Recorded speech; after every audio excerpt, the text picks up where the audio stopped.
Friends, welcome to Vjsworks. இப்போ அப்பம் செய்முறை எப்படின்னு சொல்கிறேங்க.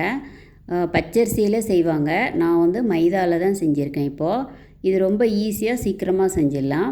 அதுக்கு தேவையான இன்க்ரீடியன்ட் சொல்கிறேங்க. மைதா வந்து 1 கப்பு, ரவை வந்து அரை கப்பு, வெல்லமும் எடுத்துக்கலாம், சர்க்கரையும் எடுத்துக்கலாம். நான் வெல்லம் வந்து 3/4 கப்பு எடுத்திருக்கேன். தேங்காய் துருவல் ஒரு 1/4 கப்பு தான் எடுத்திருக்கேன், 2 டேபிள் ஸ்பூன் அளவு. ஏலக்காய் தூள் 1 டேபிள் ஸ்பூன். அவ்வளோதாங்க இதுக்கு தேவையான பொருள். இதை எப்படி செய்யலான்னு இப்போ பார்க்கலாம்.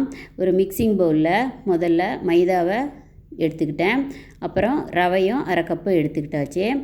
அப்புறம் தேங்காய் துருவல் 2 டேபிள் ஸ்பூன் அதையும் சேர்த்துக்கிட்டு, வெல்லத்தை மட்டும் கொஞ்சம் தண்ணி விட்டு அடுப்பில் வச்சு அந்த மண் போகிறதுக்காக நல்லா காய்ச்சி அதை வடிகட்டி அதில் எடுத்துக்கலாம். அந்த மைதா ரவை கூட கலவை கூட வடிகட்டி சேர்த்துக்கலாங்க.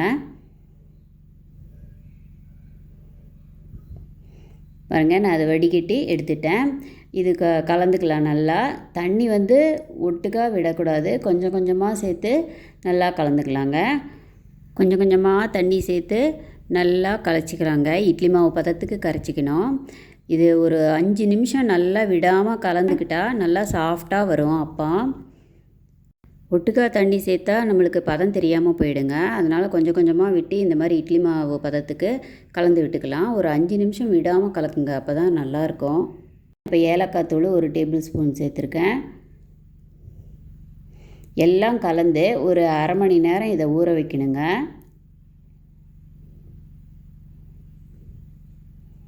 அரை மணி நேரம் ஊறினதும் பாருங்கள் இப்படி இருக்குது. இது கூட பேக்கிங் சோடா இல்லை சமையல் சோடா எது இருக்கோ அது ஒரு 1/4 டீஸ்பூன் சேர்த்துக்கலாங்க.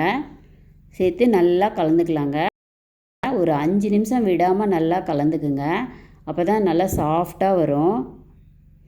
பாருங்கள், இந்த பதமாக இருந்தால் கரெக்டாக இருக்கும் எண்ணெயில் ஊற்றுறப்போ. இப்போது எண்ணெய் நல்லா சூடாகிடுச்சிங்க.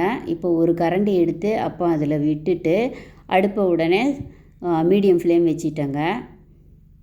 அடுப்பு ரொம்பவே எரியவே கூடாது, கொஞ்சமாக தான் எரியணும்.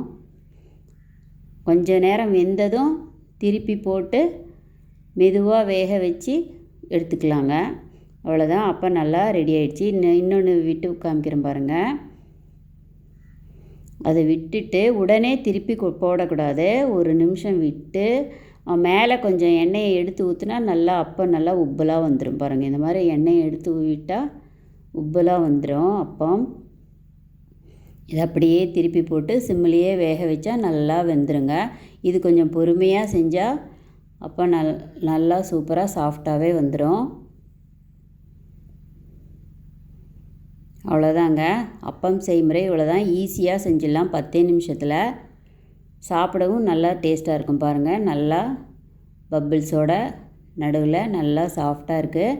ஒரு தடவை செஞ்சு பார்த்துட்டு Vjsworks சேனலுக்கு சப்ஸ்கிரைப் பண்ணுங்கள், லைக் பண்ணுங்கள், ஃப்ரெண்ட்ஸுக்கு ஷேர் பண்ணுங்கள். தேங்க்ஸ் ஃபார் வாட்சிங்.